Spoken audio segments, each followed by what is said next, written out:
The Nintendo Switch 2 gets very interesting in 2026 because there are a number of events and things that should be happening based off of information, in addition to a ton of games that Nintendo does have set up, plus all of those secret games that we should see at upcoming Nintendo Directs, with a rumored Nintendo Direct set for early February. So we're going to break down everything from Fire Emblem, new 3D Mario, Splatoon Raiders, and a new Splatoon game, Generation 10 Pokemon, Zelda, the Duskbloods. There's going to be a little bit of everything. But before we get into that, if you want to have a chance at winning a Nintendo Switch 2, please make sure you hit that subscribe button if you are someone new. Comment down below. Hit the like button as well and notification bell. I will be giving away a Nintendo Switch 2 once we hit 150,000 subscribers. And we've got a $50 eShop card that we are giving away at the end of this month, plus new giveaways pretty much every single month. So go ahead and hit that subscribe button and let's get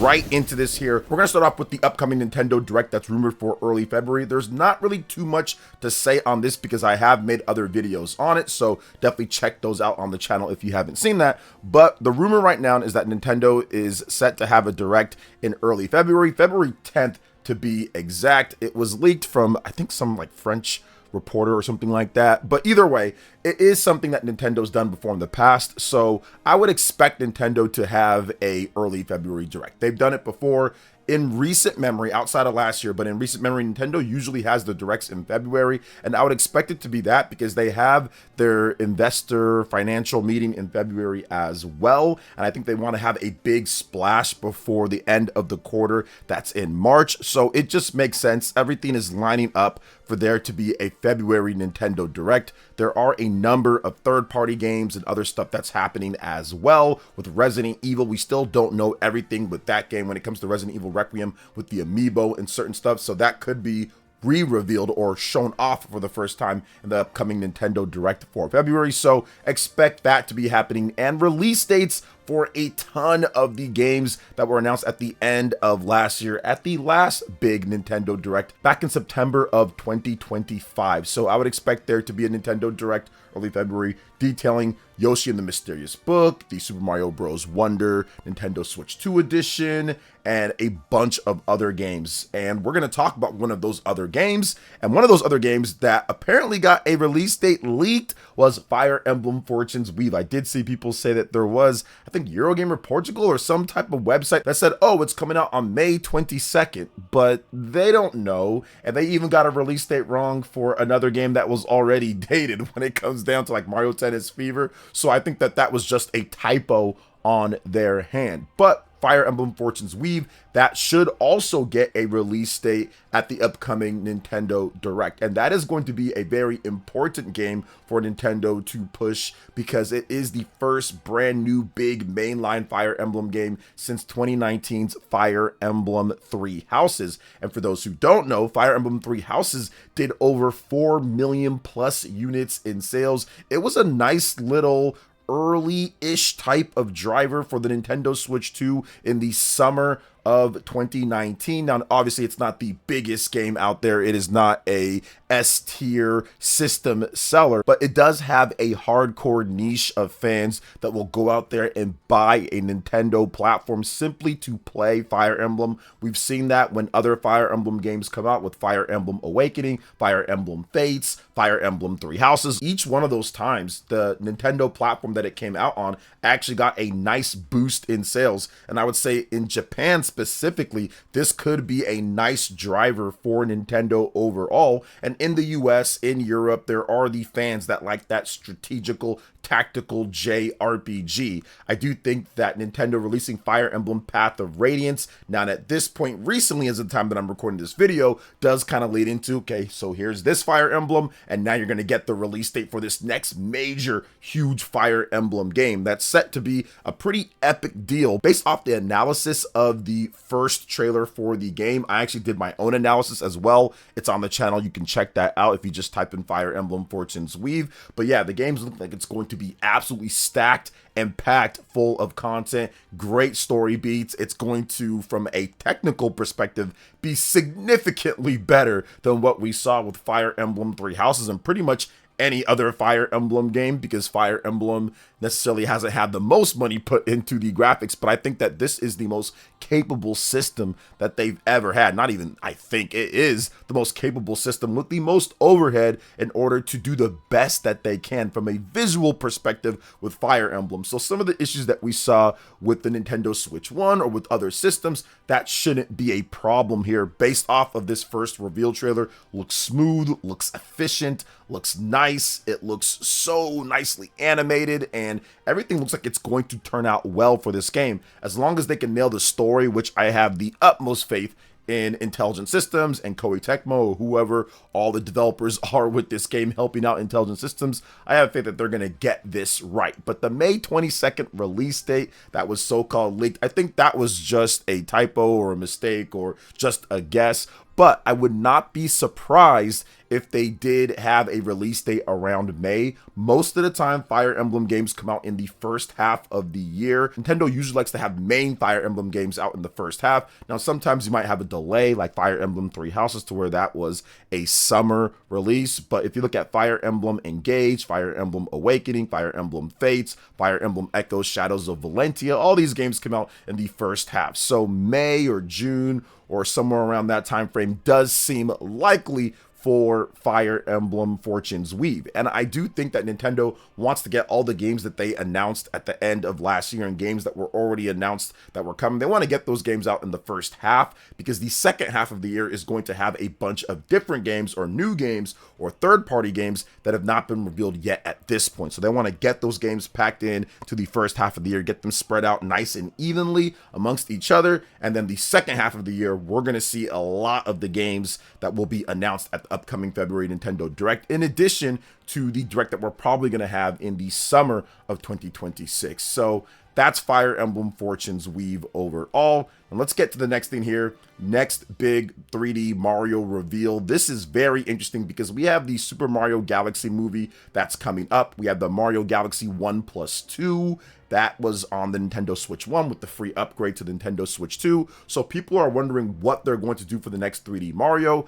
I have guessed, and this is just a guess, that they're going to do a Super Mario universe. So it's going to be a continuation of Galaxy, but not the same way of Galaxy. Galaxy is more of a linear 3D Mario game with a set path with some little side paths that you can go through. I think it's going to be a combination of Mario Galaxy and a combination of Super Mario Odyssey. So you have a sandbox style game with open world style gameplay, but in the Galaxy type of universe and engine and certain things like that. So I think it's going to be an open world Galaxy game. I think that they were testing out maybe some of those ideas with Super Mario 3D World plus Bowser's Fury, the Bowser's Fury part of it overall, where it's essentially just a free range Mario game. You can go where you want, you can start up any area that you want to, do the platforming, leave when you want to, then there's events that are happening, then you got to take care of that event. I think they can do the same thing here, but with the Galaxy formula, but in an Odyssey type of sense. So that's what I think that they're going for with the release of Super Mario Galaxy 1+2, in addition to the Super Mario Galaxy movie, and then you have Super Mario Universe or something like that. I think it'd be a nice 1, 2, 3 punch at this point for Mario and everything. So we'll see exactly what they do. I could be completely wrong. Some people are guessing that it could be a Super Mario Odyssey 2, so they can just essentially take Super Mario Odyssey and make that even bigger and badder. Or some people are guessing that it's going to be a completely new concept 3D Mario game, which is also possible. Nintendo usually likes to go for those, but sometimes they do build upon an idea that they already had. We saw that with the Wii U with Super Mario 3D Land, Super Mario 3D World, from the portable to the home console. We've also seen them do sequels to an existing idea, Super Mario Galaxy 1, Super Mario Galaxy 2. So it's something that they could do overall, but I'm guessing that they're going to do a Super Mario universe, or they're going to do a brand new 3D Mario concept. So we'll see what they do there. That's going to be a key and very important title for 2026, or to be announced. Nintendo, in my opinion, has to have a new 3D Mario game announced at least in 2026. Now, it doesn't have to drop in 2026,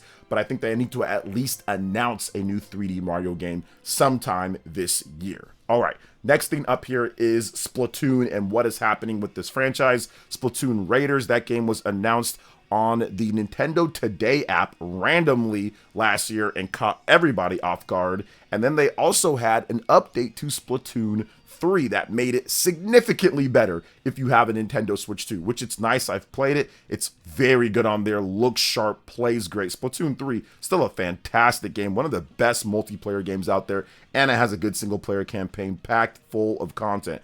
But Splatoon Raiders, that is going to be a new spin-off side story single player game with Deep Cut out there kind of marooned on a island, and you're kind of building things back up to get off of that place. And there's going to be a lot of different stuff that happens. There's probably going to be some returning enemies or some returning bosses from different stuff, like who actually got that to happen, what is going on this island, who caused everything for the motions to be set in place. So I think that's going to be a lot of fun, but I do think that that is just the first step. I think that this is an in-between title to Splatoon 4. So you have Splatoon 3, then you have this game, and then that's going to lead into Splatoon 4 as a story-based type of thing, putting in new characters in that. I think that this game is an introduction to it overall to get people into that next Splatoon game, because it's been a number of years. It's going on 4 years between Splatoon 3 and now at this point, from 2022 now to 2026, they have absolutely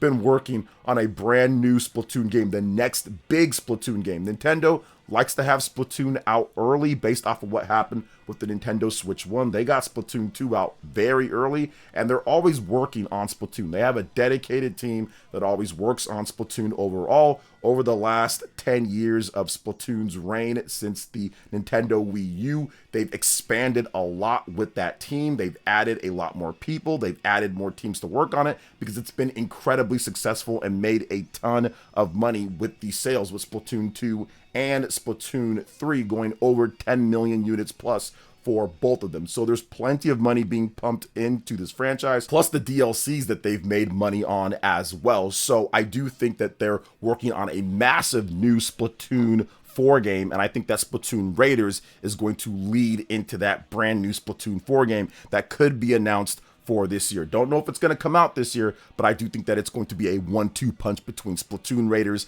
and Splatoon 4 to, of course, entice people. And I will say this, when Splatoon 4 finally drops, Splatoon Raiders is going to be big. I think it's going to help sell the Switch 2, but when Splatoon 4 finally drops, that is going to be an event in Japan. That game has such a massive saturation of fans in Japan that will buy anything Splatoon overall and will buy the Nintendo Switch 2, as long as Nintendo can continuously provide the stock in Japan. So I'm very excited to see how Nintendo handles Splatoon Raiders to Splatoon 4. Okay, the next thing up here, guys, is going to be the new generation of Pokemon. And for me, Generation 10 Pokemon is one of the most intriguing and exciting prospects considering what we're coming off of. There's been a lot of controversy when it comes to Pokemon Sword and Shield, Scarlet and Violet, in addition to Pokemon Legends ZA, but there's a lot of great gameplay ideas. And at least when it comes to the Nintendo Switch 2, they've been able to shore up the frame rate. Now, we just have to look at the graphical fidelity, but I think that the Switch 2 offers enough overhead that this next Pokemon game, based off of what's been leaked so far, is going to be a considerable bump up when it comes to visual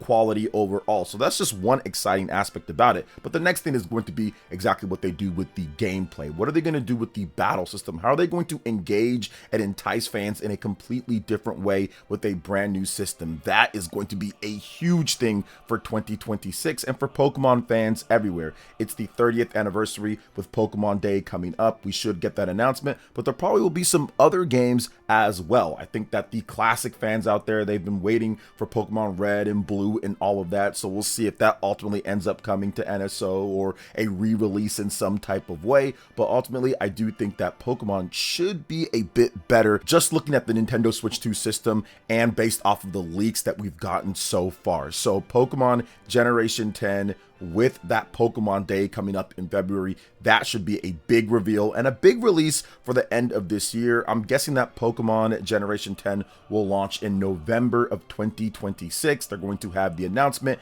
and then they're going to have various different events planned for Pokemon with influencers and other things, and we should see a lot more of the game as the year goes on. I'm expecting multiple trailers towards the mid-end of the year as we get closer and closer to that release date. It's been 4 years since Pokemon Scarlet and Violet's original release, so they are taking a little bit longer when it comes to mainline Pokemon games than in the past. So I'm expecting this one to be better when it comes to everything so far based off of the wind and wave leaks and all of that. So we'll see what happens when Game Freak and the Pokemon Company come together to show us this game, probably at the upcoming Pokemon Presents on Pokemon Day in February. Okay, next up here is the Legend of Zelda 40th anniversary. Sorry that it took a little bit to get to this place if you're looking forward to hearing about Zelda, but yeah, there definitely should be something Zelda this year. There's always something Zelda every single year. Last year was packed full of remasters or remakes or re-releases with like the updates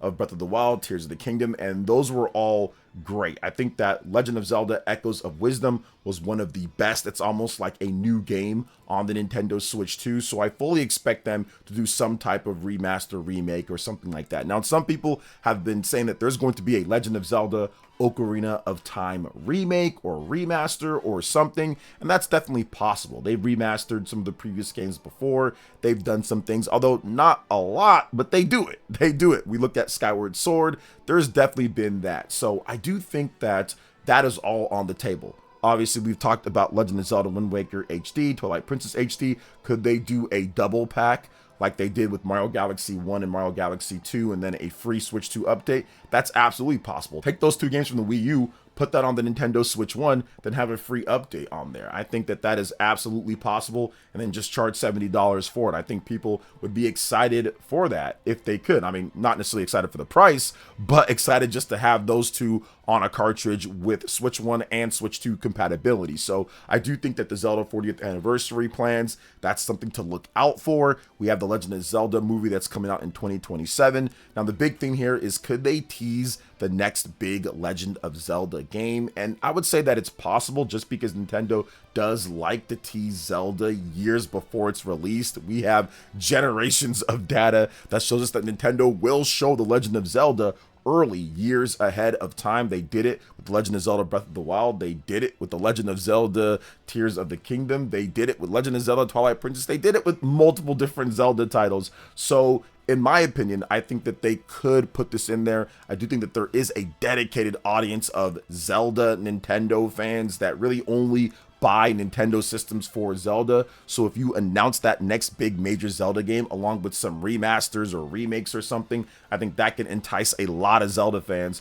to pick up the Nintendo Switch 2 in 2026. So I would expect not a new Zelda announcement just yet, but of course there's going to be Zelda remasters, remakes, or something like that. That's happening. So we'll see about that. Now, for the last thing here, we're going to talk about the Duskbloods. Can this game from Software draw in new fans that are absolutely hesitant on anything Nintendo? There has been a lot of people online that have talked about how they're big From Software fans. We know that From Software has a ton of people who love these Souls games, Sekiro, and what they do, but they don't necessarily love Nintendo. So can this game actually draw in those people as a multiplayer PvE type of game with not a dedicated single player campaign, at least from what we know? Now, there might be something that they add in there, or maybe there's something that they put in that they haven't talked about. There really isn't a ton of details about this game. They're keeping it under wraps till this next upcoming Nintendo Direct, or probably sometime in 2026.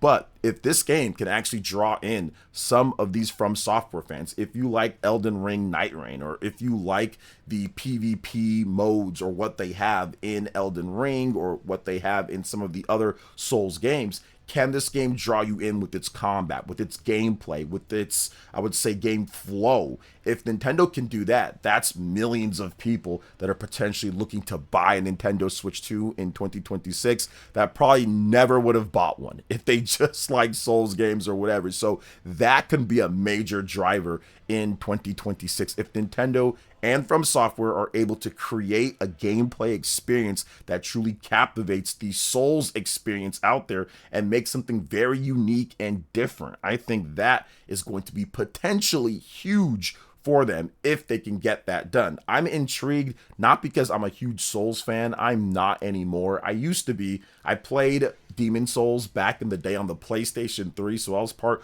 of the original OG peeps out there that were looking for that type of challenge. But over the years, I've just kind of not so much on it anymore. I usually buy the games though. I did buy Elden Ring and I thought that it was okay. It's just not for me, but I'll definitely check out the Duskbloods. I want to see what this game is about. Even though I'm not big on online and I'm not big on From Software games or Souls games, I just want to see what they do with it. It looks like it could be innovative, the PvE type of elements. We'll see what they do. I mean, we just have to wait and see with it, but I think that can be a key factor into driving in a different type of audience that wouldn't normally buy a Nintendo platform to buy the platform. So we'll see what happens there. But that is the breakdown on how 2026 can be very interesting here for the Nintendo Switch 2. But it doesn't stop there, guys. We still have a lot of year left to go, a lot of surprises, a lot of new game releases, and a lot of first and third party games that will be revealed, and I'll be right here to cover it for you guys. So what do you guys think about everything here that I talked about? Let me know in the comment section below. All right, peeps, that wraps it up for this one. Thank you so much for watching. I do appreciate it. Please make sure you hit that like button, subscribe if you're someone new, click that notification bell, and check out my other Nintendo Switch 2 videos right here on screen. Thanks for watching. We'll catch you guys for the next one. Peace.